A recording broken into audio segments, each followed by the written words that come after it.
What's up? Good evening, Church of the City. I hope you are doing great tonight. It is so good to see you, and we are so excited about our service this evening. We are doing something special for you, and so I want you to go ahead right now, as you probably already are. Be prepared. Get some paper out and a pen to take some notes tonight, because I believe that what we have to offer you this evening is going to help you, no matter what kind of level you find yourself in life or business or this or that, your career, whatever it may be. I believe that tonight is designed for everybody, and it's going to help you.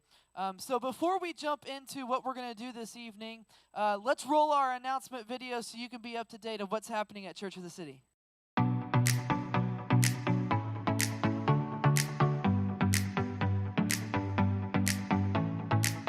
Hello, and welcome to Church of the City. We're so glad you're here with us today.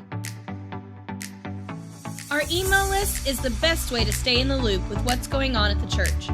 If you'd like to join the email list, just send us an email to cotcdfw@gmail.com so we can get you added and keep you up to date. If you missed church or just want to listen to the message again, you can find past messages on our podcast.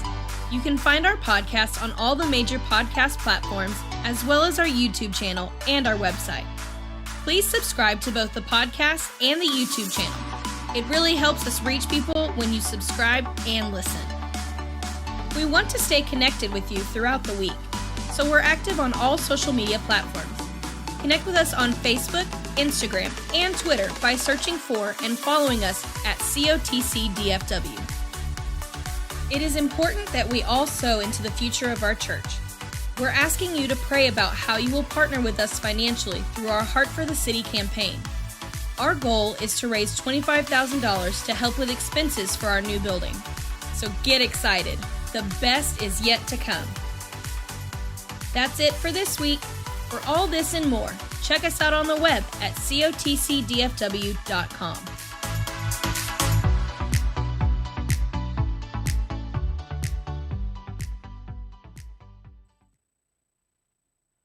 All right, once again, good evening to you. Good evening to our wonderful church family. I extend my love to you. I love you so much, and I'm so glad that you're joining in with us tonight. Hey, listen, before we move forward, you know what to do. Go right down at the bottom and hit that share button. If you have not shared this live video yet, you got to do it right now. We got to get the word out. People got to watch what we're going to be doing this evening. If you're on YouTube, I'd like to welcome you as well as just a general welcome of everyone that's watching right now or will watch this later on.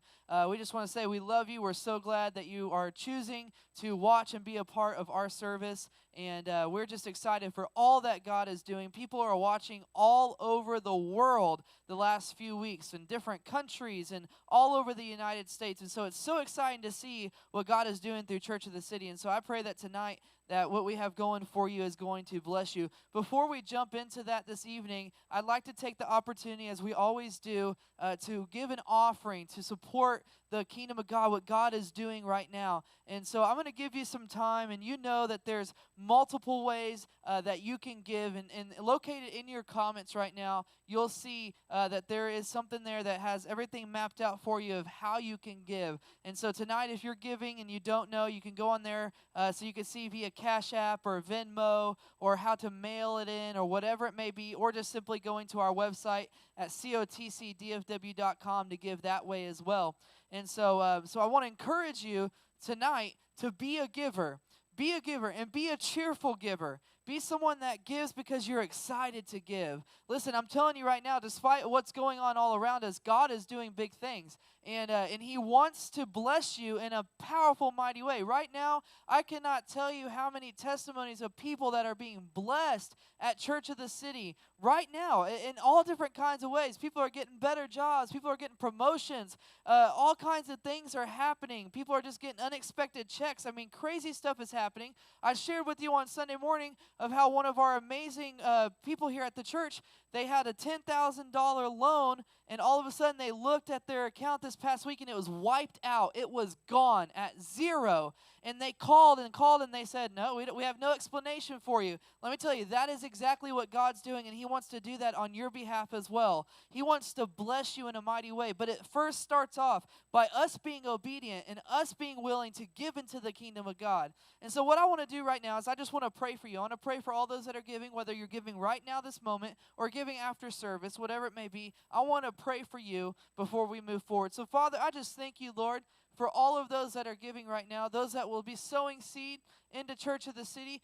Good soil, good ground, God. If they're given to the building campaign as well, Lord, bless them, Father. And we just thank you, God, for what you're doing at Church of the City. And we thank you, Father God, for what's yet ahead of us, Lord. So, Father, we just pray, Lord, that you would just bless each and every person that's giving tonight, God. Bless them, Father God, 30, 60, and 100-fold in return, Lord. And so, Father, we just thank you, God. We just thank you for the blessings of heaven, the prosperity of heaven to pour out upon us tonight, God. And we just say we love you, Jesus. In Jesus' name, amen. Amen. All right, well, listen, go ahead. If you aren't already, get comfortable. And once again, if you haven't shared yet, make sure that you share this live video so that we can get the word out there. There is somebody that's on your friends list that needs to watch this tonight. And so I'm so excited. We have a guest speaker with us this evening, a good friend of Pastor Melissa and I. His name is Sam Esquivel, and he is here with us tonight. And he is going to be teaching us kind of some things that he does, and some leadership things, some principles, some keys that he has in his life that he wants to teach us this evening. And so if you're a business person, if you're a parent, whatever it may be, you may feel like, well, I don't want to hear about leadership. I'm not a leader. No, it doesn't matter if you are a self-proclaimed or somebody called you a leader or not. None of that matters tonight, because what we're about to talk about will help each and every person that is watching. I promise. You can apply these 9 keys of leadership into your life, and it will change your life. It really will. And so I am so excited to welcome Sam with us this evening. So we're so excited that you're here. And if we had an audience with us right now, we'd be clapping and giving it up for you. But I know at home everybody's cheering. And so Sam, you run what's called Cultivate Leadership Project. So before we get into the 9 keys, tell us a little bit about Cultivate Leadership Project. Well, it's a life journey, right? It's my whole life compacted in 9 keys. But a year or so back, I was sitting with a friend of mine, and we were just talking about what can I do, and when I do it, what can I name it? And the word cultivate and gardening and work just kept popping up in our conversation.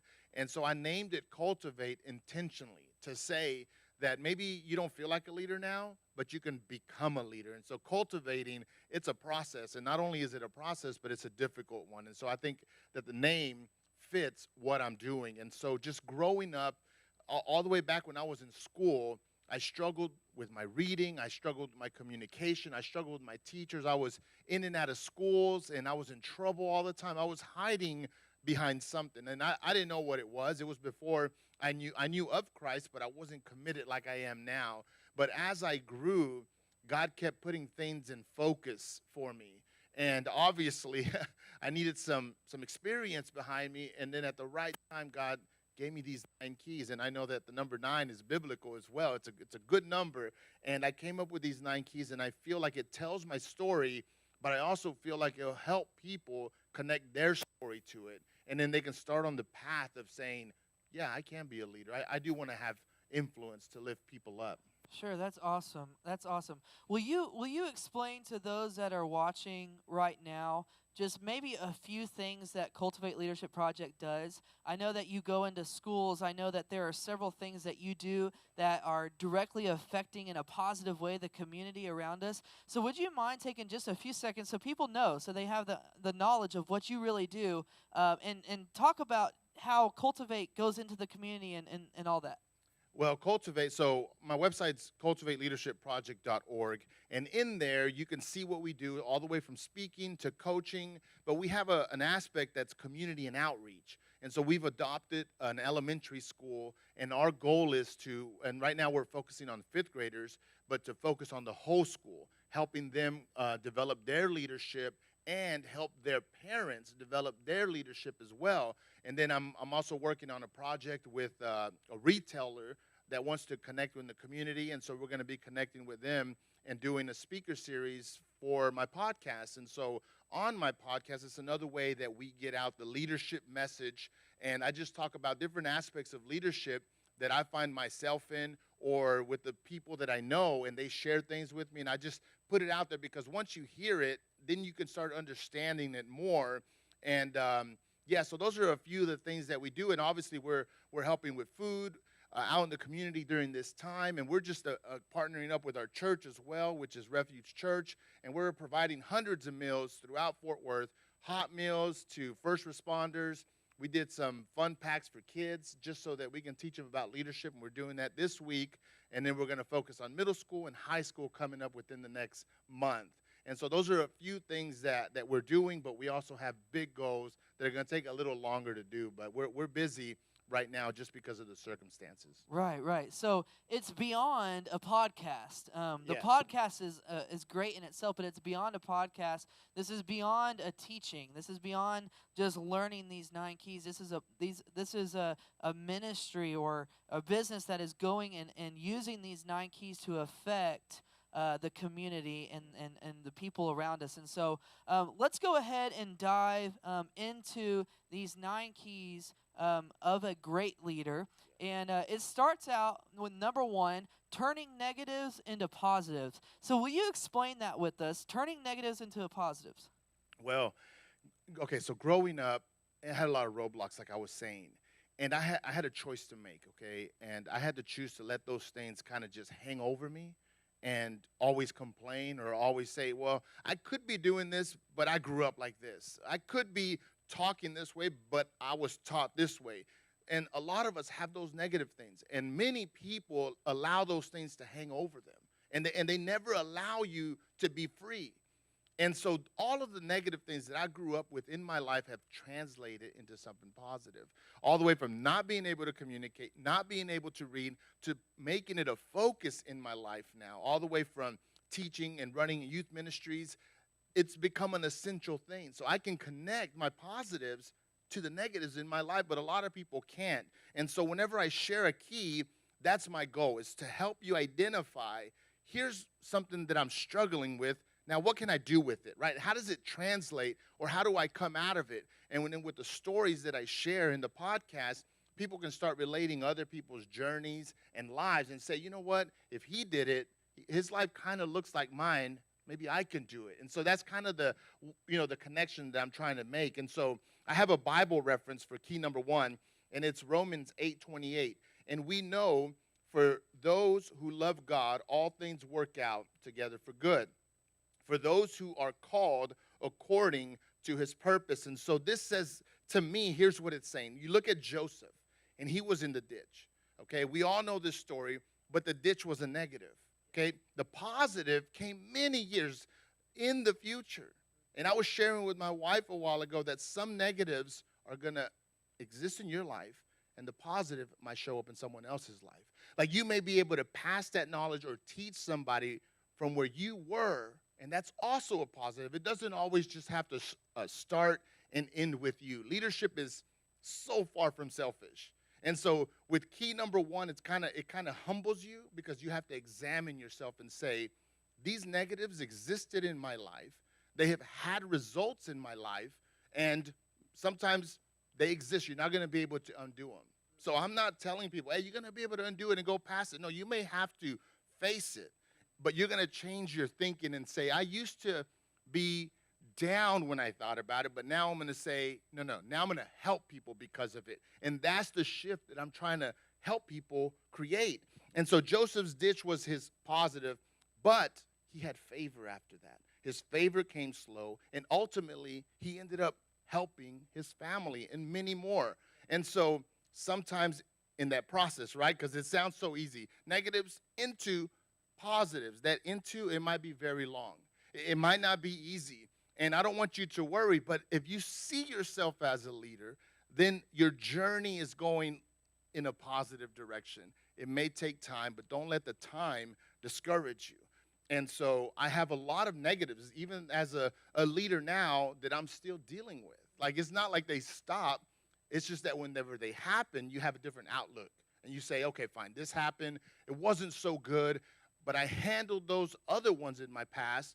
I can handle this one. And so it starts doing that in your mind, and your confidence starts building up. Awesome, awesome. I love that. I love that. You know, it's so important to take those things. You know, the Bible says if we could make this spiritual tonight, what the enemy meant for evil, God turns around for good.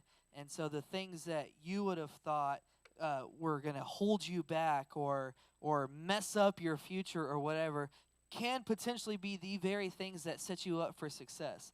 And so I love that. And we're going to go ahead and jump into key number 2. But before we do that, I just want to also let you know that at the very end, we're going to be opening up a live discussion where you can ask live questions. And so you may have questions already about leadership. You may find yourself as a leader and you're struggling with certain things, or you have something going on right now, or maybe you're not a leader, or maybe you're not a leader yet, or maybe you don't see yourself as a leader and you have questions. And so I want you to comment those questions, because we're going to take those questions later and we're going to throw them at Sam and he's going to answer them for us, okay? And so I do want to encourage you to go ahead and start thinking about, as we move along tonight, think about some of the questions that you may have for him as well. So we go from turning negatives into positives to number 2. It kind of sinks. We go along this path of these keys here. It kind of sinks. And so number 2 is this: confidence development. So go ahead.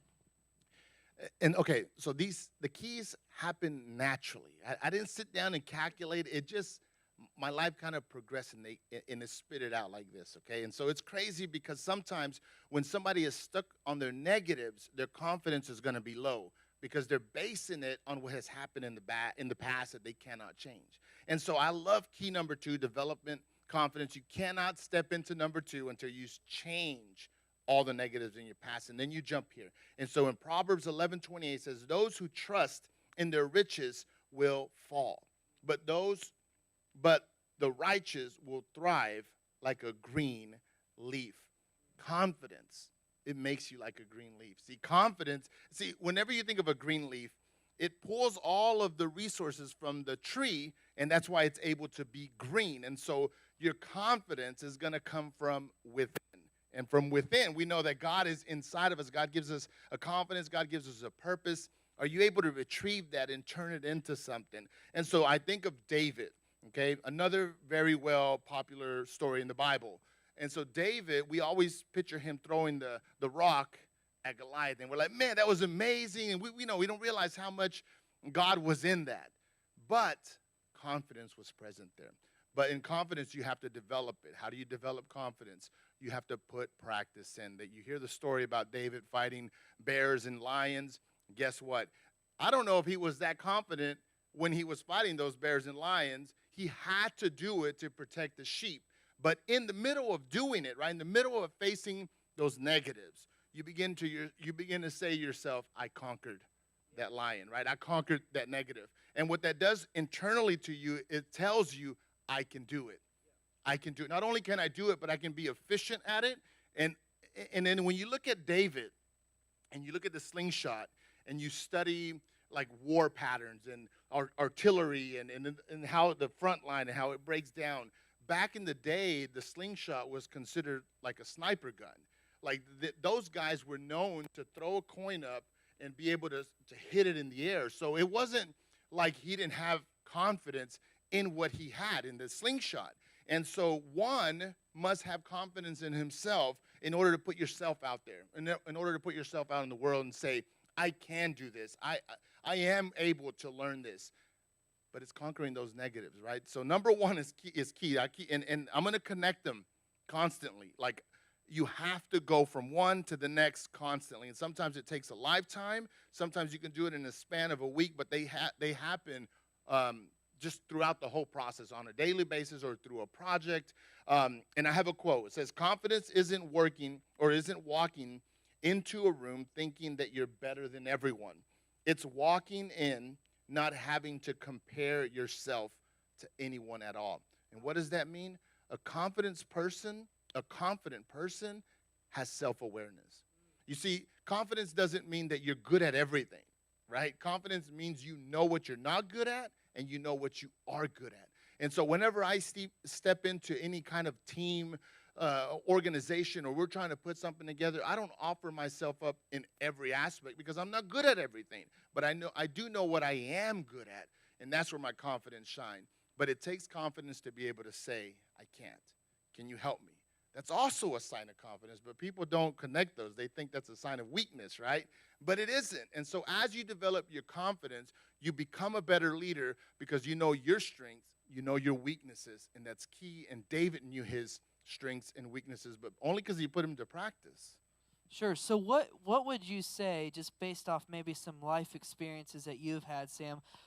What would you say to the person that's watching right now that says, you know what, I've had a pretty good life, and maybe I've taken care of the negatives, and I see, and I've turned them into positives, but for some reason I'm just not a confident person. I just don't have the confidence it takes to do this or do that or step out. What would you say to that person tonight that's watching that says, I'm not a confident person, or maybe they might have the excuse of, I wasn't created to be that kind of a because I've heard that before. Yeah. Like people say, well, you're pretty confident in what you do and who you are, but that's not who I am. I'm a little bit different. What would you say to that person tonight? Okay, so when we think about confidence, we always relate it to people that are on the screen and people that have a microphone. And so that's not the only way. And so a confident person, it's not just verbal, it's not just physical, but it's how you handle projects. And so let's just say if you're that person and in your church or in your organization, there's a task that's at hand and you're scared to do it and you always wait for them to ask you, hey, can you help with this? Can you help with that? And then you might step up and do it. But when you do a good job. Like you have good qualities and you know how to execute. Here's what I would advise you to do. I would say be more aggressive in stepping up. And so because a confident person can step up and he can do. And so that's what I would advise you, is just to find a role and say, hey, I want to fill it. Like I can do that. I'm not going to wait for someone to ask me. I'm going to go ahead and offer myself up. And that'll press you and put you in an uncomfortable place, and your confidence will show. And people who have a low confidence, they'll never speak up and say, hey, I'll take care of that. I'll step forward and do it. No, they're the people that are very hesitant. And so start working in that aspect, and I think that'll help lift your confidence up. That's so good. I really love that. I think that's wonderful. Okay, let's go into key number 3, which you call problem solving. All right, let's jump into that one. Okay, so problem solving for me is key. It's a daily thing. If you're running an organization or in ministry or whatever, you got to solve problems, but you got to do it in a way that you don't offend people, or in a way that keeps progress going, because some people want to solve problems by tearing everyone down. No. A great leader can solve problems and lift everyone up at the same time to make the solution include everyone. A person that suffers from a prideful leadership, they'll want to resolve it themselves and make it clear with everyone. So you're not going to build a team up, and we'll get to team building in a minute. And so whenever you problem solve, you have to see where you're at, who's around you. And it's not about pointing fingers, but it's about analyzing what went wrong, how can we fix it. Even if you have the solution in your head, even if you say, I can fix it, I'm the guy that's going to do it, I would avoid that. A great leader uses everyone and builds the team up. And so problem solving, I got James 1:5, and it says, but if any of you lack wisdom, let him ask of God, who gives it all generously and without reproach, and it will be given to you. It takes patience to problem solve. Okay, so a Bible story that comes to mind is Nehemiah. Whenever he was building the walls back, he had to problem solve, not only with materials, not only with people, not only with haters, all kinds of directions. He had to handle all kinds of situations all at the same time and still fulfilling the purpose that God had for him. So you're going to feel the pressure whenever you're problem solving. If you're that guy, it comes with pressure. Like, do not get scared. Some people work great under pressure. That's when people's best comes out, and some maybe not. But until you put yourself in that position, you're not going to know. I have a quote, and it says this. It's by Tony Robbins. It says, every problem is a gift. Without them, we wouldn't grow. And that just spoke to me because whenever we're scared of things going wrong, we're not allowing ourselves to learn. It's okay for things to break. It's okay for things not to run smooth. The expectation, that's a whole different thing. There's nothing wrong with having an expectation. But how do you handle diversity? How do you handle when things go awry, right? That's what makes you prepared for what's to come. A great leader that's on a growth path is going to face bigger problems. They're going to face bigger teams. And so take it as a blessing when things are small, whenever you're learning and your group is small and the conversations are still personal. There's not a big amount of processes and systems. Enjoy it and realize what's happening. But problem solving for any leader is key. But to problem solve, you need confidence. And that's where you take two to key number three. A person with low confidence isn't going to sit in a meeting and say, hey, I can fix it. Like, okay, so you did this wrong, and only if you would have adjusted, they're just not going to step out and call someone out. But sometimes that's necessary. Do it all with love. But a person that lacks confidence, they won't be able to add or help a team whenever they're trying to problem solve. Sure. So I know of people that are great leaders, but they're afraid to maybe confront, or they're afraid to maybe correct or kind of step out and handle situations when there is a problem. So how would you help that leader tonight who is a leader and maybe is confident maybe in who they are and the role that they've been given, but at the same time they have a hard time stepping up and trying to correct or challenge or whatever the word may be? What would you say to that person tonight who may struggle in that area? It's so hard. I mean, you grow into it, okay, because you risk offending someone. You risk, break. Maybe someone's on the up and up in their leadership, and as soon as you tell them what went wrong, you might break them. You might slow them down. There's nothing wrong with being sensitive to that, and maybe that's why they're hesitant. Here's what I would advise them. Find a mediator, like mediator, like a person in between. Find a person like a medium that can help you communicate. Okay, so let's just say you're in a 5-group setting and you have to pinpoint someone and fix a problem. You're not going to bring up the problem, but you can address the solution. So your right-hand guy knows. And so beforehand, you tell him, hey, look, we're going to have to address point 1, 2, and 3. I need you to bring it up, right? And then he brings it up. He says, okay, this is what went wrong. It got mismanaged because we didn't track the funds and the inventory, and we should have did better. So now he's kind of the bad cop, good cop type thing going on. So you can jump in and say, thank you for doing that. Thank you for bringing that up. We should try this. And even the person that may have messed it up, that's your opportunity to say, what do you think we can do to make it better? But now you're not only bringing it up and having the solution, because some people can't take that so well. And so that would help. Like, bring someone in that you trust. It might be someone that you want to invest in, someone that you want to mentor to step into a leadership role. That might be a good person to bring in, per se, the ugly stuff. And then you address it and then allow everyone to participate in the solution. And so that's what I would do, because it's hard to manage both ends. It's hard to bring up what happened, what went wrong, and then offer the solutions. That comes off as too egotistical sometimes. Like, you got to learn how to spread it around. And so that's what I would advise them. Bring someone in who knows what's going on to bring in the tough questions, and then you can shine in the area that you got, in the area that you can shine to help the circumstance. That's awesome. That's awesome. Well, just as a reminder to you, we're talking with Sam Esquivel tonight about the 9 keys of being a great leader. And so we've talked about the first 3, which was this. Number 1, turning negatives into positives. Number 2, confidence development. And number 3, problem solving. And we're going to jump into number 4 here in just a second. But I want to remind you, if you have any questions over what we're talking about tonight or anything that may come up, feel free to comment down below. Let us know. We'd love to answer those questions here in just a few minutes. And we're going to go ahead and jump into number 4. So number 4, Sam, is communication development. I love this one, so tell us some more about it. Communication development.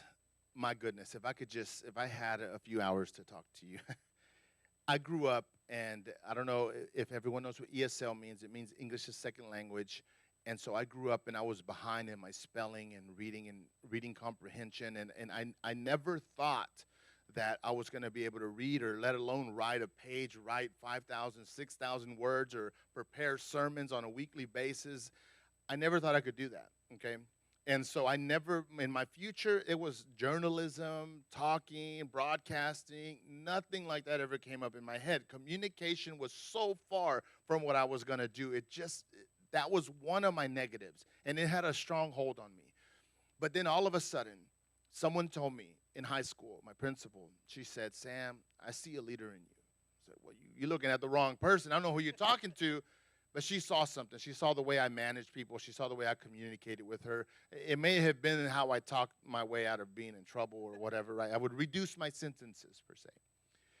And she said, Sam, I see a leader in you. And she sent me to a leadership conference. I became the student body president. I put together the first prom. I did all kinds of stuff in my last few years of high school. And I had to develop my communication. But in the beginning, it was just for fun. But then later in my life, there was there was a direction, there was a purpose. So God became my purpose, spreading like hope and just building people up. And so I was able to communicate for a reason. And for most of you, it might be leadership, right? It might be the fact that you want to see your kid do better. Or you want to take your business to the next level. And without communication, it's very hard to do. This mind reading is just not a real thing. You got to communicate what you think. But you got to do it in a way that connects with people. And so I started developing my communication skills by putting practice in. I have written, like, you see me here, like, just ranting and talking, and it's just like, where do these words come from?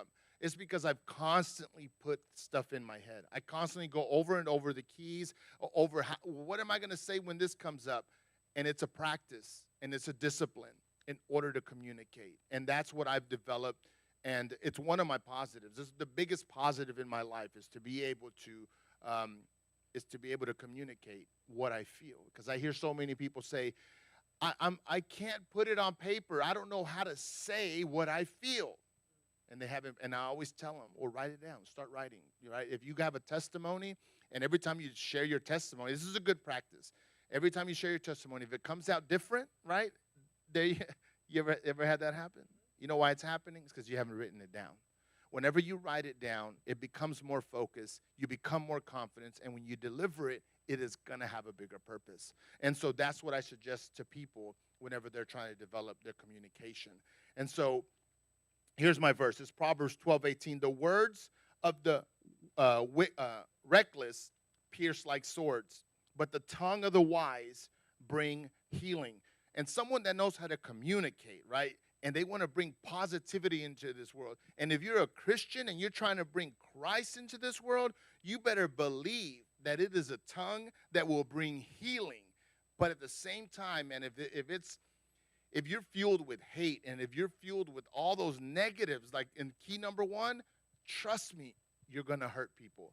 If Christ wasn't in me, and I had the same communication skills that I had now, I could accomplish a lot of mess. I could sell anything. I can talk my way out of whatever. I can get myself in quite a mess.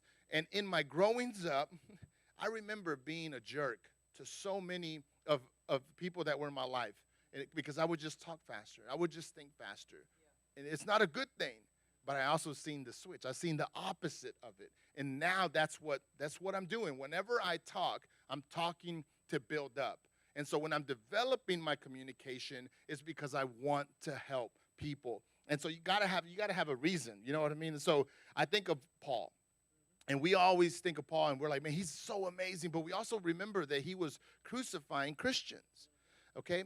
And so he worked for somebody. You know, the king saw someone amazing in him. To do what he did, for sure, he was a great communicator. There was no doubt. To be at the highest levels that Paul was with that much authority, He was a great communicator. And then so we see him when he switches from Saul to Paul, and then he writes all these great things for us, and we say, man, he was a great writer. Any great writer is a great communicator, and any great communicator is a great writer. And so I look at Paul for my example of what it is to communicate. And so here's a quote: communication requires awareness, right? Why? Who you are. Awareness it's crazy when you think of communication, because you think, I want to communicate and I want to sound like him and I want to use big words like her, and that's where people are mistaken. The greatest communicators are authentic. Like, see, me and Austin, we're friends. When I talk to him outside of ministry and we're at a coffee shop or whatever, he sounds the same. Now you tell me, do I sound the same right now and in person? I'm the same guy.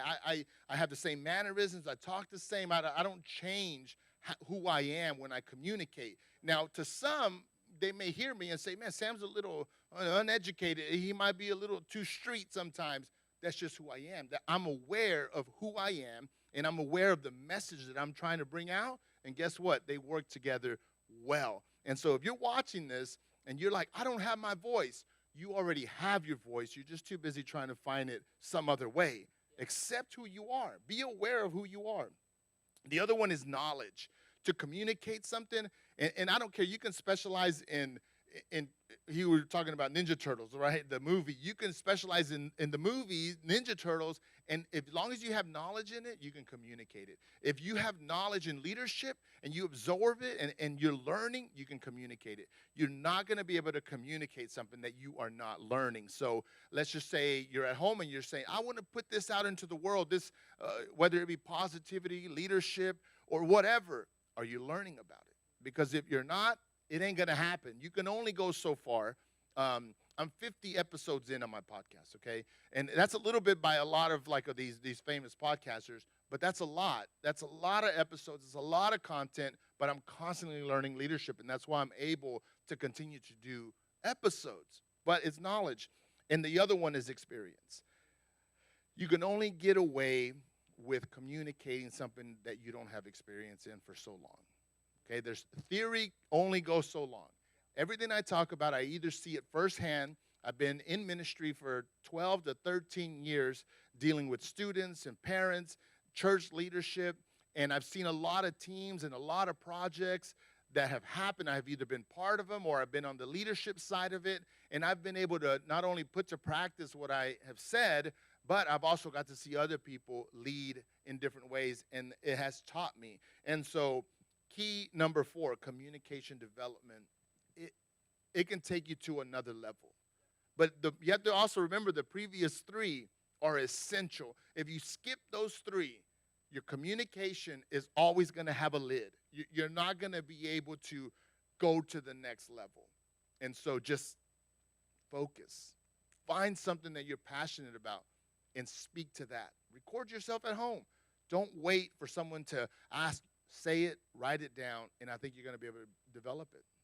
Wow, I love that. I think that's so good. I love, because we're communicators, and so we're always having to learn communication. I remember when I thought that I was not a good communicator, and I was scared of the microphone. I was scared of a stage. I was scared of all those things, and it took sitting in a communication class, actually, in college, learning how to kind of break some of those barriers and not say and those kind of things like that all the time. So there's a lot of things that we can do just in general as people that we could maybe take some steps to develop our communication skills. Maybe we have it in us, but we have a hard time getting it out. And there's plenty of resources out there, and I'm sure we could go on and on about that. But you were talking about the and okay, so a lot of people struggle with they get stuck on a word or stuck on a sound, and you're probably asking yourself, how can I fix that? The best way, here we go, negative to positive, you have to confront it. Until you record yourself or put yourself in front of cameras, you're not going to know. And as bad as it's going to be, it's hard. When I look at myself many, many, many years back, and I was like, like all day. But, I don't do it now, but it took a lot of work to not say right now. it took a lot of work, but you got to see it first. You gotta face it, and that's where that awareness comes in. And it might exist with you, and a lot of people don't want to face it. But I know that you can fix it. But so that was just a little funny thing that it's hard to fix, but it's Yeah, possible. that's awesome. Well, let's jump into number 5, Sam. Number 5, it's called goal setting. Goal setting. So go ahead and let's talk about goal setting. Goal setting is one of my favorite. Proverbs 21:5. The plans of the diligent lead surely to abundance, but everyone who is hasty comes only to poverty. It's important to know what you're doing and why. That's it. If it doesn't have the why, if the purpose isn't big enough, the next shiny thing, you're just going to be like, squirrel, squirrel. Like your attention is not going to stay focused. You're not going to accomplish nothing. Goal setting is key for any leader. If you're becoming a leader, or maybe you're already leading and maybe you're not good at goal setting, you need to reassess. Without setting goals properly, and that's prioritizing, that's figuring out why things need to get done. And I used the story of Noah, and he had to build an ark. And trust me, that's a pretty complicated thing. Like they didn't have Milwaukee and Dewalt back then, and it was him and his family. I mean, it was a complicated thing. And I would, I would like to think that if he wasn't a goal setter, he had to become one. And sometimes your actions precede your goal setting, or the opposite. And so I know that he was planning how much wood he had to get, how far he had to drag it, how long he had to work, how long he had to, he had to bend the wood in order for it to, so you have to wet it and heat it and bend it for a few days. So he had to set certain goals in order to accomplish what he did, because building the ark was a complex thing. And if you're becoming a leader, and let's just say everyone loves this phrase, I want to change the world. Okay, guess what? That's a complex thing. That's not easy. And so every task is important, but every task should be attached to a goal. And it takes a confident person to set goals that make sense, that are outside of you. And so goal setting reminds you of who you are. And so let's just say you're setting your goals, and you come across one and you say, I can't do it, right? What would a leader do with that, right? You find someone who can help you accomplish it. And it starts widening your influence in your network. And so goal setting is not just for you, but it's also to help you reach out in order to accomplish those goals. And so here we go. I have a quote for goal setting, and it says, successful people do consistently what other people do occasionally. And that is by Craig Groeschel. It's amazing because you'll never stop goal setting. It's something that you're going to have to do for the rest of your life if you're becoming a leader. If you want to accomplish things, and I'm talking next level things, they have to track to your ultimate purpose. You can't just set goals for fun. You can't, no. You know what goes into each goal once you do it enough, and then it helps you. It helps you adjust, and you say, okay, it's going to require this much time, this much effort, this much from my team, this much financially. And all of those things become second nature to you, and it helps you set goals a lot better. And so to become a leader, you got to know how to goal set. So you can start that now with your homework. You can start that if you're making a clubhouse, like in your backyard, or if you're trying to build the best bike or something. Set some goals, set some timelines, and then see how close you get, and then you adjust after. That's wonderful. I love that. I love that. That kind of smooths right into number 6, which you have called dreaming big. Dreaming big. So we go from goal setting to now talking about dreaming big. I know that you could probably unfold this for a long time, but let's go ahead and jump into it. So dreaming big is a tough thing, man. If you ask young people, what's your big dream? It's very narrow. Okay, I want to be in the NFL. I want to be a professional golfer. I want to be anything professional that's on TV. Okay.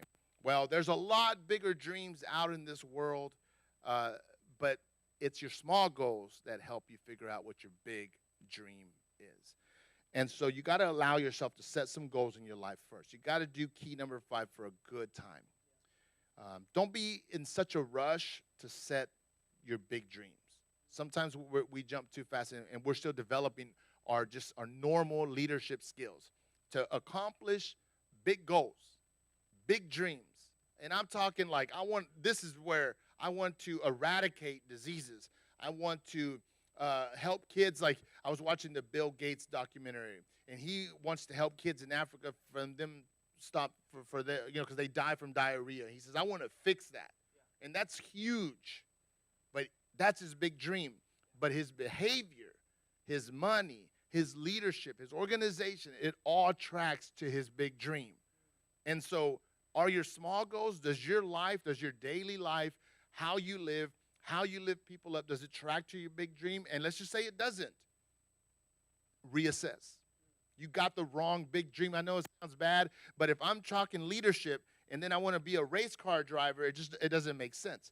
I don't want to be a race car driver. Everything I'm doing, all my goals, or all my small goals track to building people up to become leaders. So what does that tell me? My big goal is to be able to have an academy for leadership, right? To have people, to speak to kids all around the U.S., all around the world. But I'm doing it now, right? It's not outside of that. So dreaming big is difficult. Here we go. Here's some COP keys to dreaming big. Hear what God says. It's so important when you're trying to put your dream in front of you. Number 2, go where God sends you. Now, so you set your dream in place, and then God says, okay, in order to do that, you have to do this, and then you don't move. If you want to activate it, you got to have action. And then you got to be courageous to reach your big dream. It's not going to be easy. Big dreams take time, and they will test you. Okay, so don't just think about the end result. Think about the process, because a lot of people fail in the process. And so the last one is this, and that is stay focused. And I'm talking big dream here. Who knows how long it's going to take? It might take a long time. Do you have what it takes? Do you have what it takes? I believe everyone does, but they got to focus, right? They got to know what it is. That's so awesome. I love it. I love it. I love setting goals and dreaming big. I think that's so important for us to do in life, because so many times we can get kind of stuck in one place, it seems like.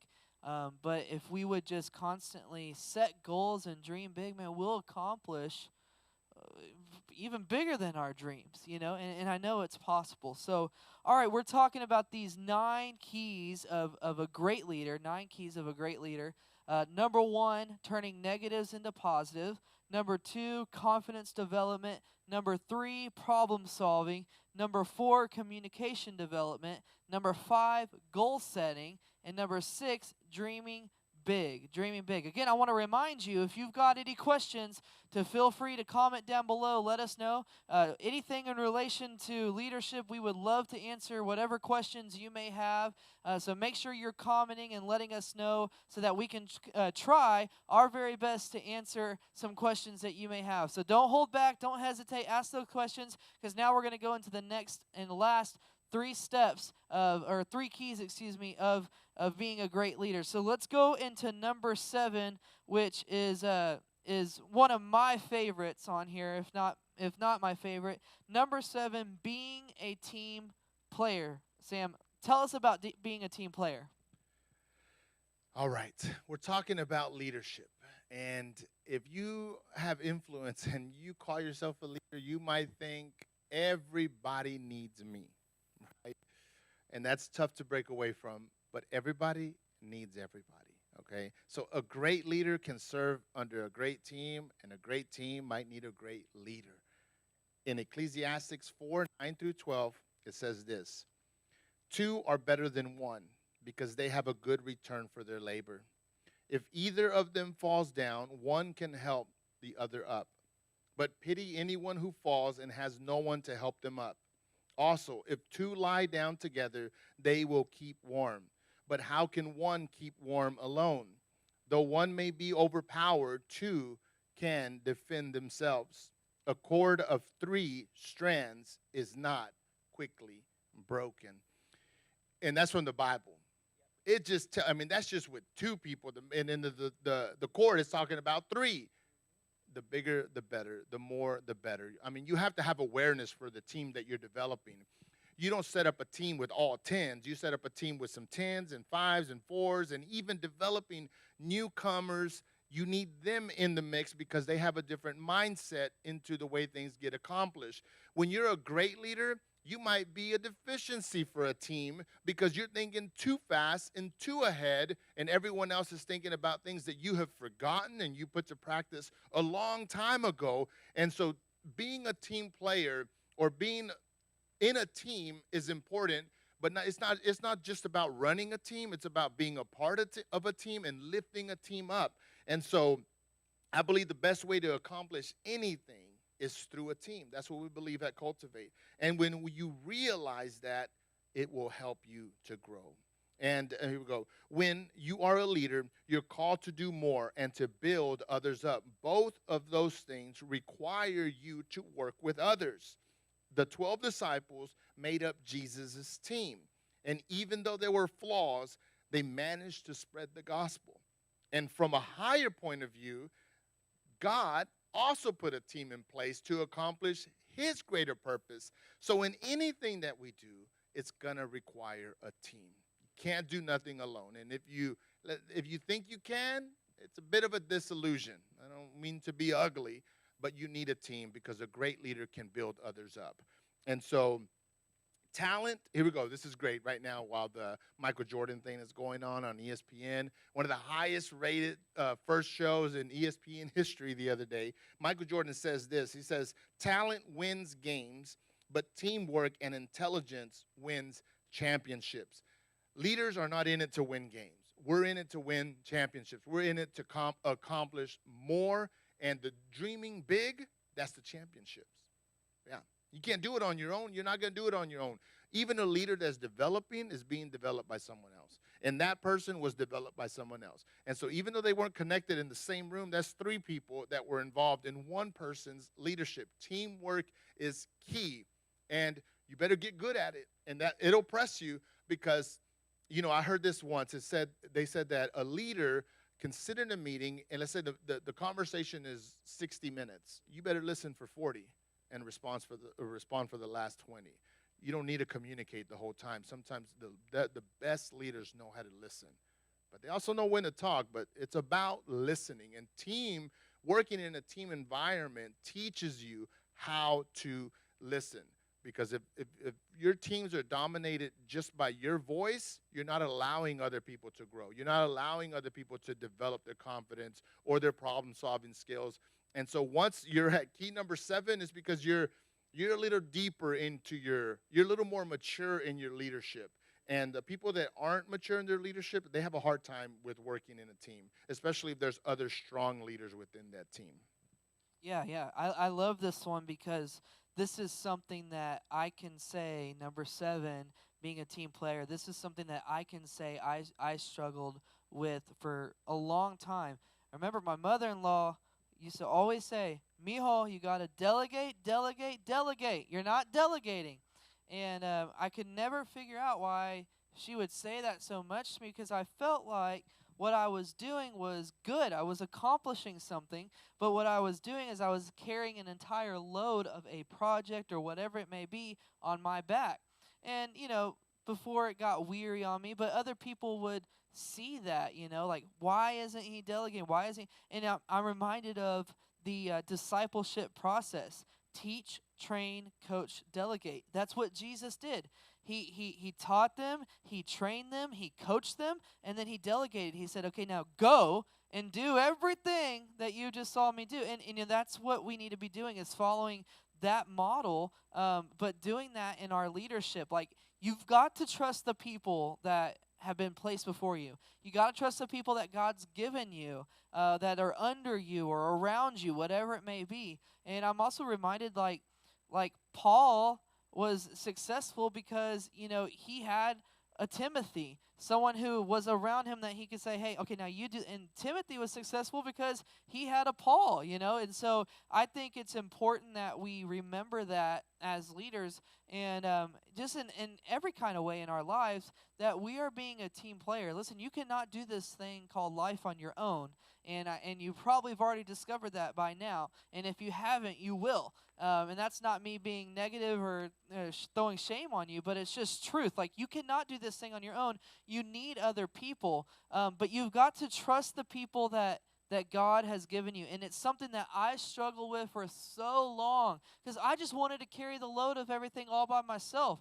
Because to be completely honest, most things I was able to do. I could do it on my own. And I didn't know what it took to trust other people. But then slowly over time, I started to realize, okay, I need this person for this person for that. But instead of me trying to, step in and do their jobs for them, like, to sit back and allow them to shine in the area that they were born for, the goals that they have, the dreams that they have, allow them to shine. And it really does make you a better leader. Like, I can say now, there's not a whole lot that I get to do anymore for the church, because I have delegated a lot of things that aren't my responsibility, but they're someone else's. But together, we form this awesome organization that is able to do great things. And so I want to encourage you. That's why this one, number 7, is my favorite, and I could talk about it forever. But you have got to be a team player, and you've got to know what it takes to do that. And so I think it's so important. Let me Go add ahead. something. Okay, so as a leader, okay, the teamwork one is hard because let's just say you are good at a lot of things. Don't look at it as I am good at all this. Look at it as I have the knowledge in all these areas and I can train someone else in. And so that helps your leadership, because a leader should not only be a leader, but a leader's only good if he's developing others. And so the more you know, all that says is the bigger your team can be. The more knowledge you have to share, and then you can lift everybody up. And when everyone lifts up, the team just, like I said earlier, it's just at another level. Yeah, so we would definitely say that if you're being a team player or building a team, one of the main responsibilities you have as a leader is to train the people, train those under you, around you, to be able to gain that knowledge from you and build them up, so that way like you said, we're stronger together. Because I've seen one man shows, and it works for a while, but then it crumbles apart. And so we have got to be team players. I love that. Let's go to number 8. Number 8 is time management. Another one that is probably in my one of my top things that I love. Time management. Let's jump into that. Time management is a difficult thing, and it's number 8 because after you start accomplishing the previous 7 keys, you're going to realize to set goals, to do this and that, you have to learn how to manage time. There's only a certain amount of time in a day, and and what can you do with it? Why can't you do anything with it? Are you handling the hour properly? Are you not handling your hours properly?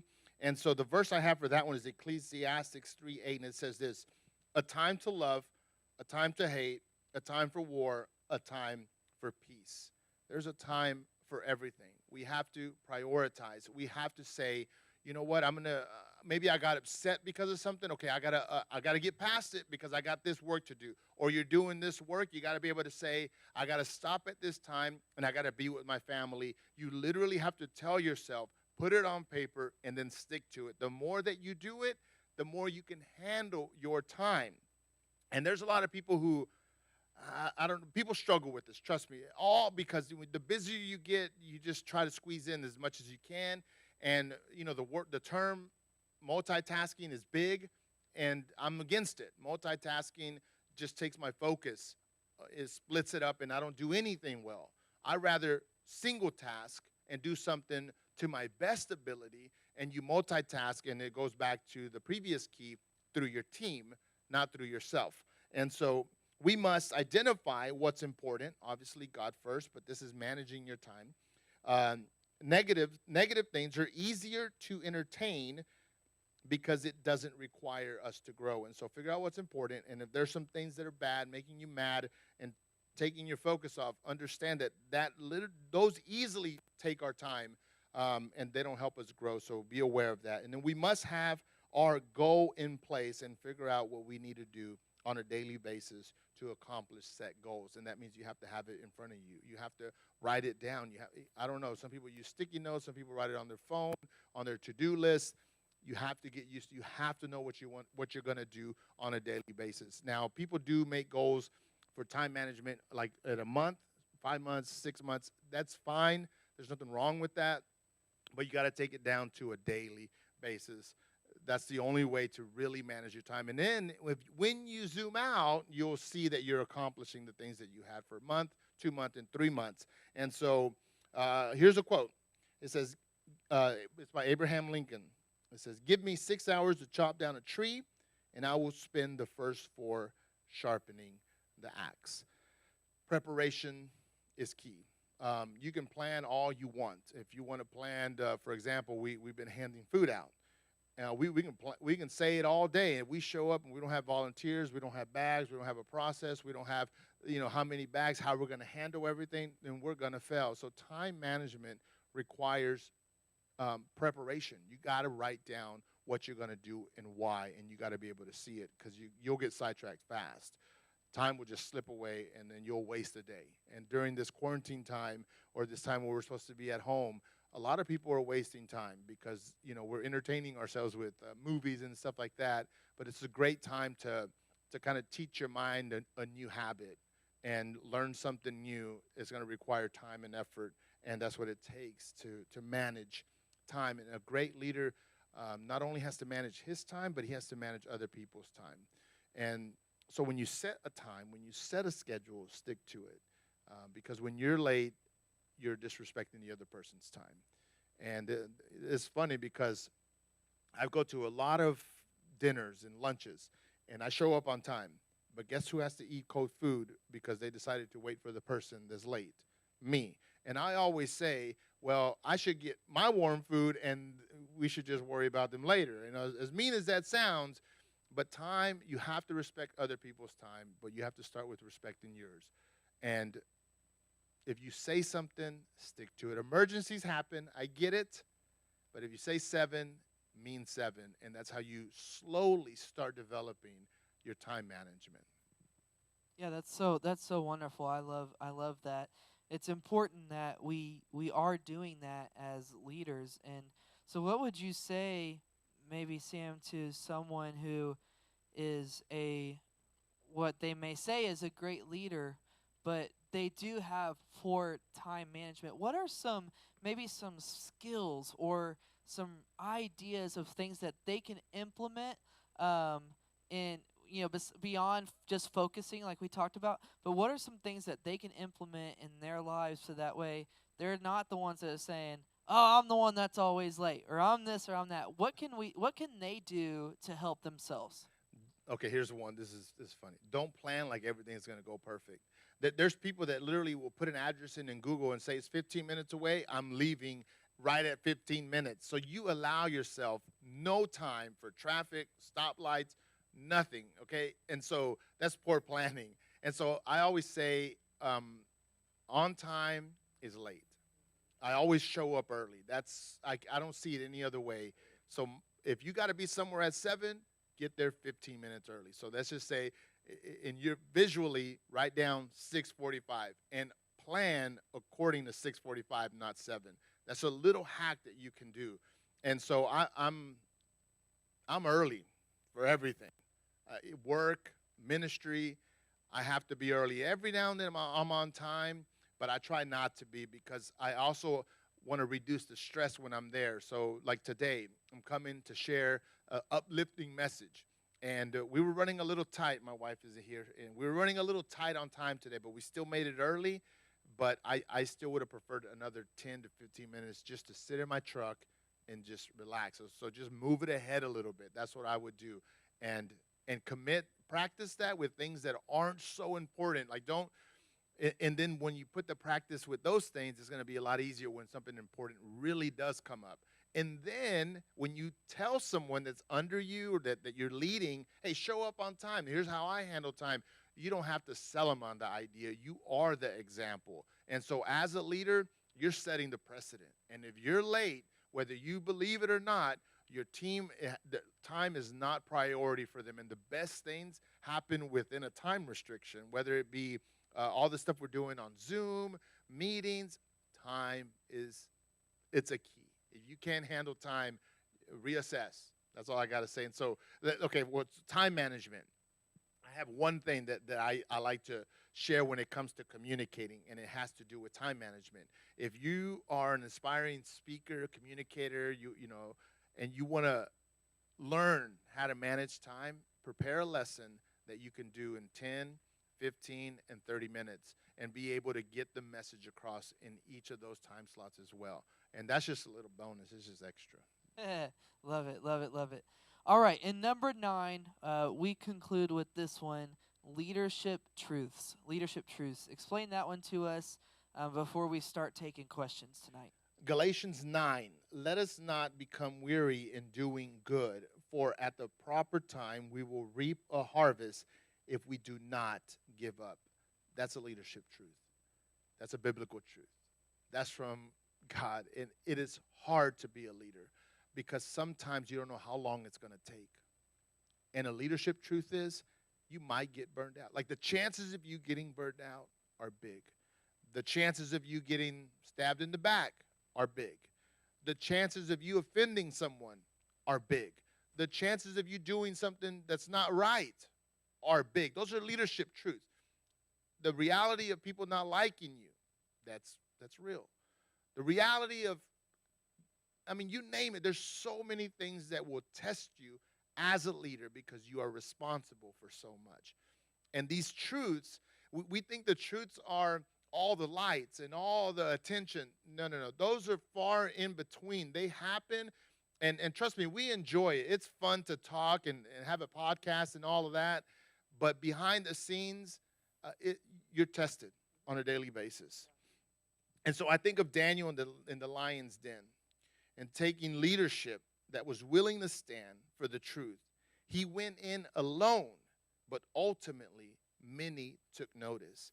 And a leader is, paving the way. And it might feel like you're doing it alone and no one's believing in you. And you might have a time in the desert. And you're asking, what are all these efforts for? And that's a leadership truth. It's not always fun. But if you're cultivating the leader, then the process is good. But that's just a truth that you need to be aware of. And so here at Cultivate, here's what we think. We think leadership is all, we think, let me read this again. Hold on. Okay, people think that leadership is all show. But in reality, it's about serving. And we forget that. And that's a leadership truth. A leader is the servant to everyone. That's it. You don't just, everyone pictures a leader saying, do this, do that, blah, blah, blah, blah. No. Ultimately, a leader has to take on a lot of responsibility. The weight on his shoulders is heavy. Yes, the rewards, when they come, if they come, they might be nice. But you deal with more pain and setback than you do victories. But you have a bigger goal in mind. That's where the dreaming big and all of that comes in place. That's where your confidence and communicating, all of that leads up to here so that these leadership truths don't define you, but you define you, right? Your confidence, your communication, you're turning negatives into positive. Those things define you so that the truths of leadership, you're like, that's just the result, but I'm on a path. I'm going a certain direction. These things are happening, but I'm trying to accomplish something. And so that's why the 9 keys make sense. And when you land on number 9, I think that's why you end up there. Man, so good, so good, so good. A lot of great things that you talked about, Sam, that I think are just incredible. And I know that if you were given more time, you could probably elaborate a lot more on all 9.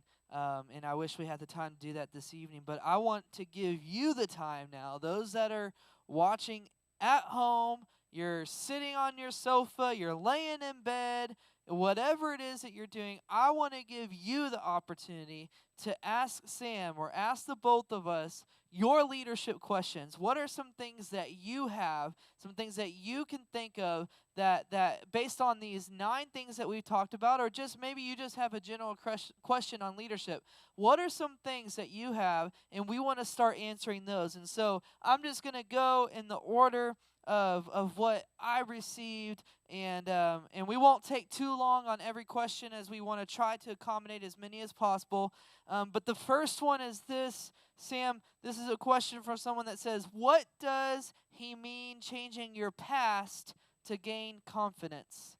Got it. I love it. I love it. Okay.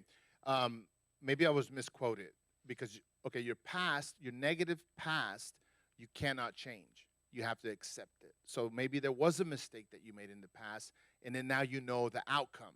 Now, that outcome made you feel a negative feeling towards yourself, okay? So the shift happens when you say, this happened in my life, and this is how I used to feel, but from now on, I'm going to change it. And for me, it looks like this. I could not read or write very well. And so I thought that I was dumb, and I thought people looked down at me. That was my reality, and I cannot change it. That exists in my past, and it's permanent in my past. But I chose at one point to say, I'm going to change that to inspire people to become better. And that's where Cultivate Leadership Project has come out. So now when I read, now when I write, I remember where it came from and I overcame it. So you can't change it, but you can change the outcome of it. And that's what I meant when I was talking about it. That's good. That's good. Thank you for sharing that and clarifying that as well. I'm having a hard time kind of seeing in order all the questions, so I might need your help.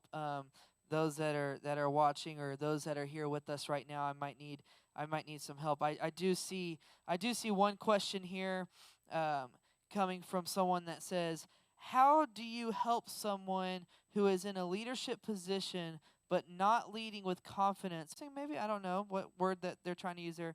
Their authority. I don't know if that was just a typo there. Or usurping. Okay, no, usurping. Okay. So let's rephrase it. I read it wrong. How do you help someone who is in a leadership position but not leading with confidence without usurping their authority?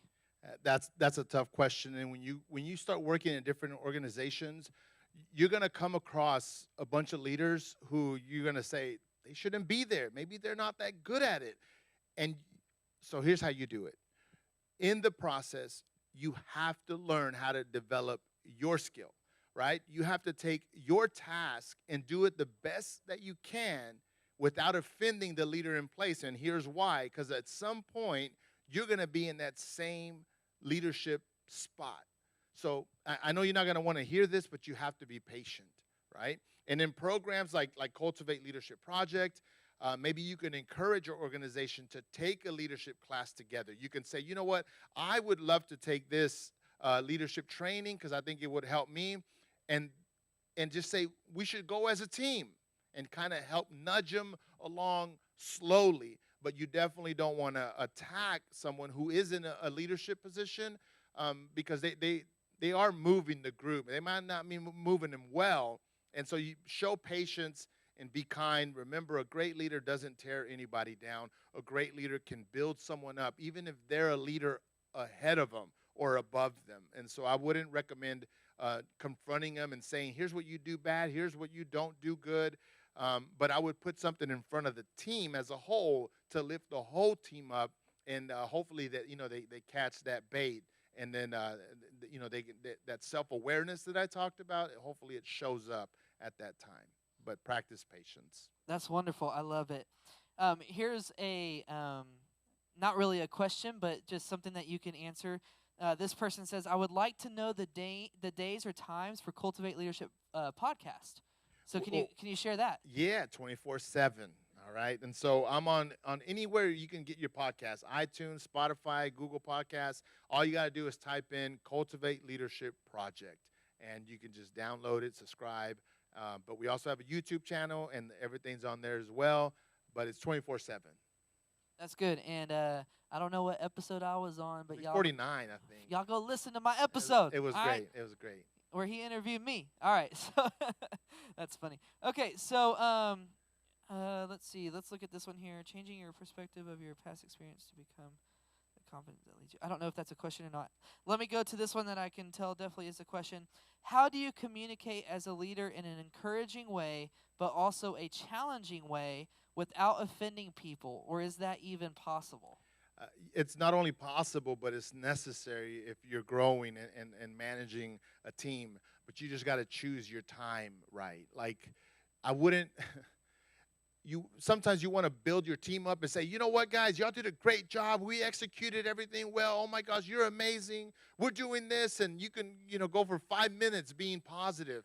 I wouldn't follow that up with disciplining them. I would separate those meetings and just manage your meetings properly. That's all. I wouldn't hit them with both. Choose what you bring up and why at the right time. And everything doesn't have to be communicated with the whole team all the time. If it's an individual, and if you're working on them becoming better and raising their lid, like John Maxwell says, raising their lid, there's a proper way to go. You don't always have to say A and B, you did bad, and I want C. No, there's a direct way, and then there's a slow way. And you kind of have to analyze each individual that you're working with.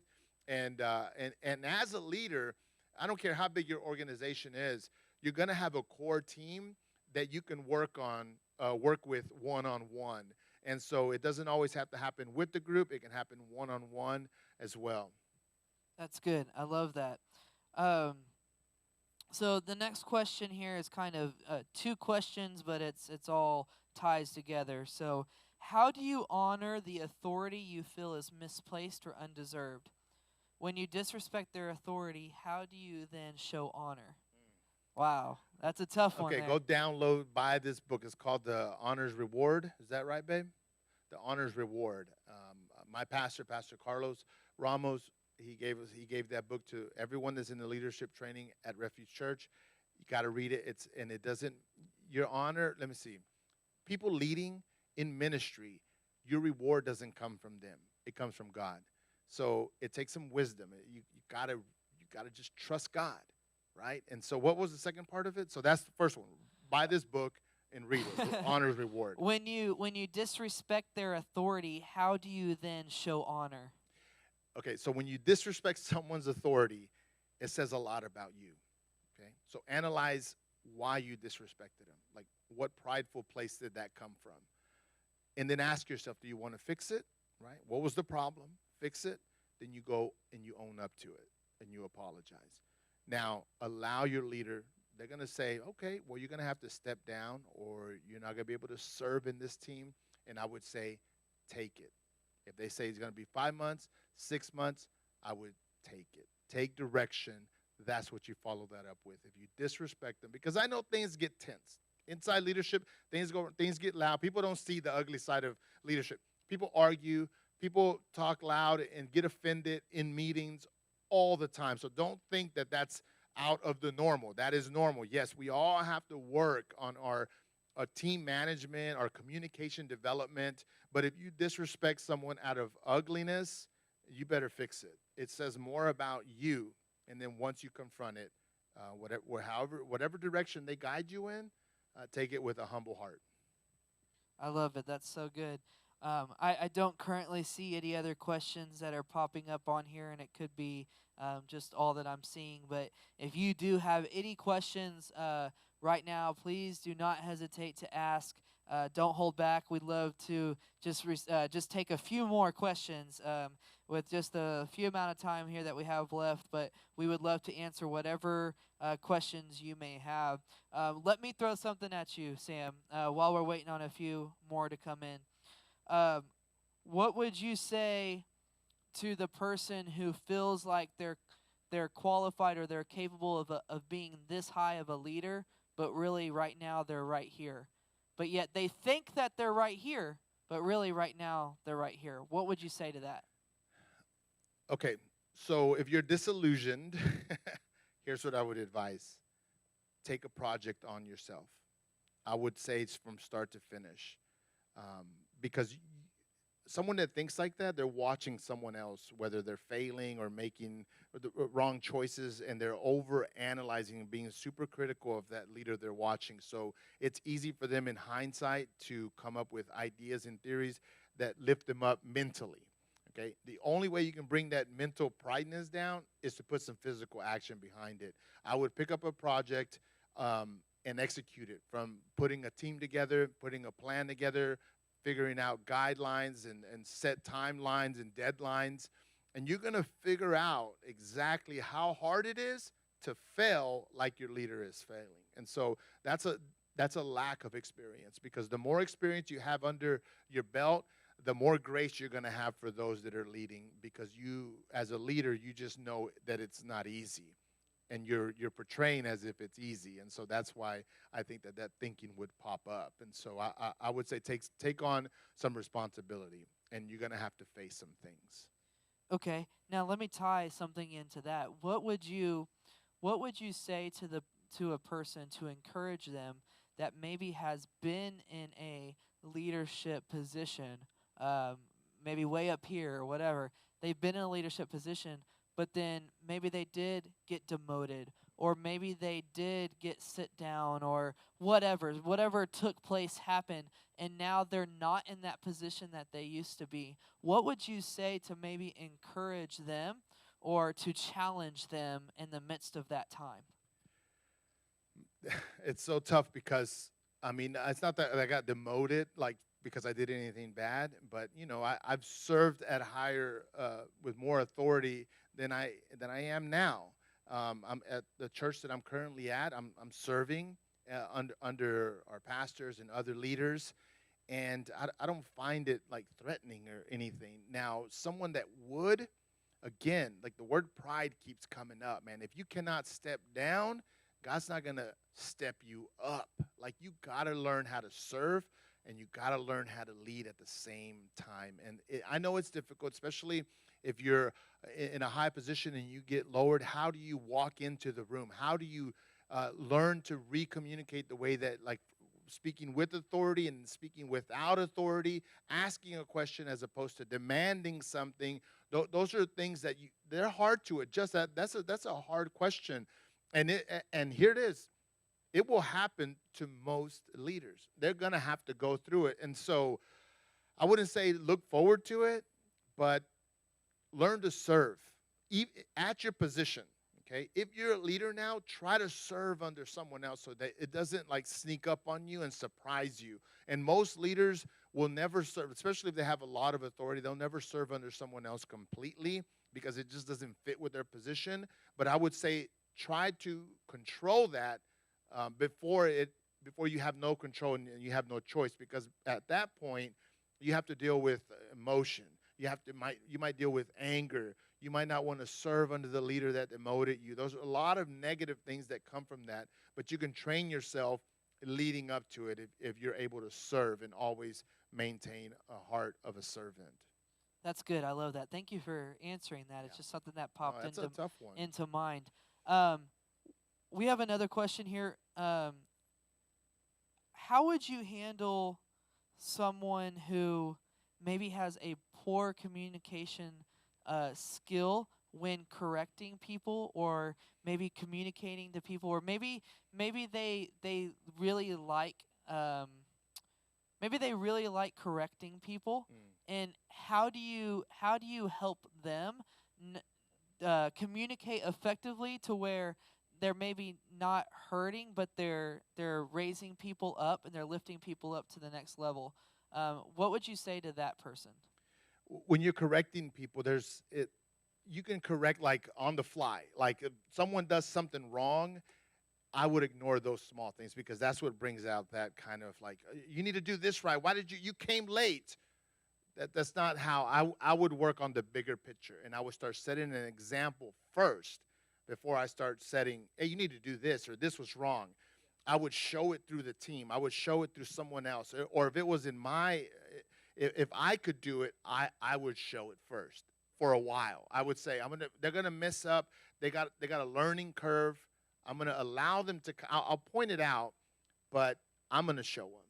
So, like I said about being on time, and if someone's late and you kind of get onto them in front of the team, I would just be like, "Hey guys, let's just try to be early next time," and then you show up early, right? And allow a month to pass, allow the emotions to kind of come down, put it to practice, whether it be through you or another team player, and then you're going to confront them and say, "Look, you're kind of doing this, and I kind of implemented it with someone else, and they took it well. So how about you talk to team player A to help you with what your issue is, and then you don't have to deal with it directly."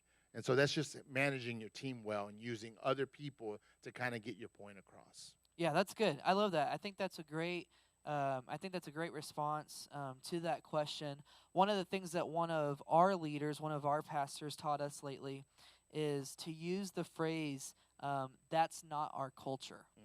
So if someone is doing something that maybe is not in our culture, what we believe, what we Yeah. stand for, then instead of correcting them and getting onto them, it's more so of like, hey, that's not who we are. Yeah, that's good. If you want to talk like that or if you want to do that, Yeah. that's fine, but that's not who we are. And I learned that concept in the last few weeks, and man, it's completely shifted a lot of things for me, because now instead of trying to correct a person, I can just say that's not who we are. And so I think it's really, I don't know, invigorating, and it really brings life to the situation. But yet at the same time, you're still correcting in a sense, because you're putting a stop to what you don't believe should be going on. But you're teaching at the same time who we actually are. So I love it. We use the word value at our church, and so it's not culture. It's like this is the value we're trying to put on, and so that value sits above all of us. And so they're not going to sit there and think, "Oh, Sam just came up with that off the top of his head." No, no, no. We all see it, and we're all heading in that direction. So that's a great way to lead a team. Cool, cool. A few more questions here, and then we'll conclude. Um, this one says, hold on, let me go back up here. How do you grow a leader that is having a hard time implementing what you're trying to teach them or the skill they're growing in? How do you grow a leader that is having a hard time implementing what you're trying to teach them or the skill they're growing in? Okay, this is hard because what's holding them back is they're trying to avoid their weakness, right? They just want to excel in the things that they're good at. And so first of all, you got to point it out and say, you know what, you need a little more growth in this area, and that's why I'm assigning you to this. Let them say, you know what, you're right. But at the same time, you say, and you're great at this. Thank you so much, because you're a great communicator, you're a great organizer, but you're just not good at this part. So I'm putting this project under you because I want to lift you up. And then they start connecting things in their head and say, got it. They're trying to help me grow. They're not ignoring my pluses, but they're trying to take my negatives into positives as well. And I think an individual will appreciate that. And I kind of find myself in that situation a lot, where people are trying to lift me up, and I have a strong demeanor about me, but it's God. I'm telling you, it's Jesus. That humility, that the sense of humility that people feel, it also allows them to tell me. So imagine if I didn't have that. I mean, they would be hesitant. And so if someone's telling you, that's a good sign. That means something about you is receptive. And so take it as a compliment, but also act on that humility and accept it with that humility. That's good. I love that. I love that. Another question here, kind of a real simple question. What leadership or communication books do you recommend? Leadership or communication, all aspects. So I read leadership, I read biographies, I watch cooking shows, I watch like the way people behave with other people. So the scope is big. I read all kinds of books, and any recommendations I get, I usually buy them, and I consume them really fast.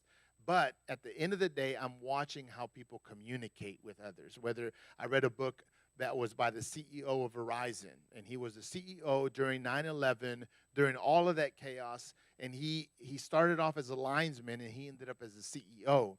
But his whole journey, regardless of his intelligence, regardless of the company and growth and all of that stuff, I watched how he was dealing with people, how he got promoted, demoted, he got all kinds of crazy stuff, but he handled people well. And so I would whatever you consume, Pay attention to how people are interacting. That, to me, that's key for any leader.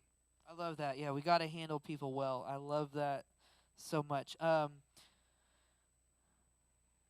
In a leadership role, okay, what if the opposite is true? In a leadership role, but fear it's misplaced or they're unqualified. Maybe we can get that person to kind of explain. I don't really catch that question. Maybe it was something that we were talking about earlier. So if you wouldn't mind explaining that. Um, Another question here. How do you get away from that feeling of being overlooked? Well, I was overlooked for a long time. Okay, a lot of people are overlooked. You gotta shine in the area that God's calling you. Okay, there's this thing I tell people, and that is whatever your burden is will point you to wherever to your purpose. Okay, you can't look for other people to acknowledge you or pat you on the back because you're gonna be disappointed. Okay, and so you gotta find something that's out in the world that's a burden, and you go and fill it and find satisfaction in that. And when you have the sense that you're overlooked, it's not good. Like everyone has to do their time. Like leadership, position, everything that you see from the greats that write books, that have amazing podcasts, it takes time. And even they were overlooked for a certain time, but they didn't let it turn into anything negative. They said, I'm being overlooked. Here we go. Either you're not doing anything, either if you're being overlooked a lot, here's another way to kind of go around that. Do something that nobody else wants to do. Do the ugly work. Do the ministry that everyone says there's nothing there. I had my executive pastor talk to me the other day, and he said, Sam, you love doing the hard stuff. I do love doing the hard stuff. I love doing what no one else wants to do, making it look easy, and then elevating it to another level. I love doing that. And trust me, someone's going to look at you. So maybe you're trying to pick all the shiny stuff. Go ahead and pick something dull and broken, and then put your all in that. And not only will the people you want to notice you are going to notice, but many other people are going to notice. And so just from my view, that's how I would approach that. Yeah, I would find something dirty and messy and just make it great. I Tables and love chairs. that. This is the joke. Entry level into leadership is tables and chairs. And if you're in church, you'll know what I mean. You got to start with tables and chairs. Hello. Yeah, so don't expect to be having the mic if you can't stack a chair, right? That's what we tell people all the time. Like, man, we've experienced that. All right, last question for the night, and I'm sorry for those that may be typing right now or have something come into mind. We'll take this last and final question. It says this: how do you handle a person that feels they have no room for improvement and cannot accept constructive feedback? How do you handle that person? That's a difficult question. Leadership may not be in their near future. They need to find a mentor. They need to find their purpose for life. And a lot of people are there. And key number one, I'm telling you, man, turning negatives into positives. They have not conquered that. I would sit down with them just as a friend, just as a Christian friend, and say, hey, man, how can I help? Well, what's going on? How did your life? And just take them. I would take them from key to key, but take them out from that, turning negatives into positives. Find something that they're good at. I don't care what it is. They might be a good knitter. They might be a good at tennis. I don't know. And then build them up with something that they're good at, even if it's little. And this is like climbing Mount Everest. It's going to take time, and it's going to require one-on-one relationship. And I tell my wife's my witness, and many of my friends, God has blessed me. And it's not, I'm not great with multitudes. I'm great with individuals. I know how to sit with a person and build a person up. And maybe that's what God's calling you to do right now with that individual. That's the dirty work, what I just mentioned a while ago. If you can help them overcome that, not only are you going to take them to new levels, but you're going to learn something about yourself. And so I would take it on as a personal goal to teach yourself something, but they also are in need of someone to lift them up. It's just a call they're crying out for attention, but don't just give them attention, give them leadership, right? Build them up, help them grow. Awesome, awesome. Sam, thank you so much for answering these questions for those that were asking tonight. I hope that that he answered them, and we did our best to try to facilitate your questions this evening. So thank you for reaching out and asking those questions. And I want to thank you, Sam, for coming and sharing your heart, sharing what you're all about. And with Cultivate Leadership Project, again, I just want to kind of go over these 9 keys of a great leader real quick. Number 1, turning negatives into positives. 2, confidence development. 3, problem solving. 4, communication development. 5, goal setting. 6, dreaming big. 7, being a team player. 8, time management. And 9, leadership truths. Again, you can find all of this information and more at cultivateleadershipproject.org. And again, we've been sitting here with Sam, and if you'd like to go and subscribe to their podcast, you just search Cultivate Leadership Project. You can do so, or look them up on YouTube, and you can catch kind of some of the things that they do and how they're in the community and all that kind of stuff. Sam, it has been an honor and a pleasure, my friend, having you with us tonight, and we are so grateful for you to come. If you'll just say your final goodbyes to those that are watching, because I know many people are so grateful to hear from you tonight. Austin, thank you. Thank you for your friendship. Thank you for having me here today. And anyone that's watching, I just want you to know that there's leadership inside of you. It has to be developed. It has to be refined.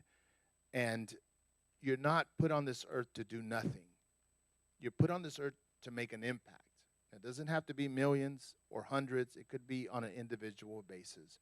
Be humble, maintain a servant's heart, and I know that God is going to use you.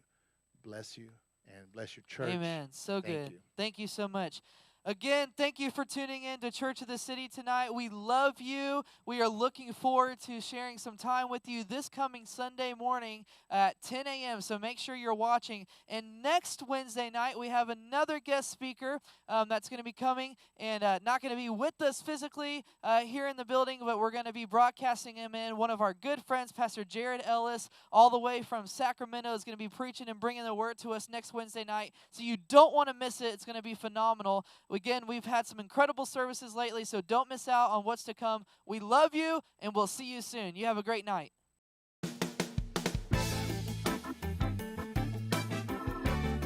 Thank you so much for joining us. We hope the Lord spoke to you through today's message. If you have any prayer need or praise reports, please send us an email at cotcdfw@gmail.com. Please like and share this message so we can reach as many people as possible. We hope you have a great week. We'll see you soon.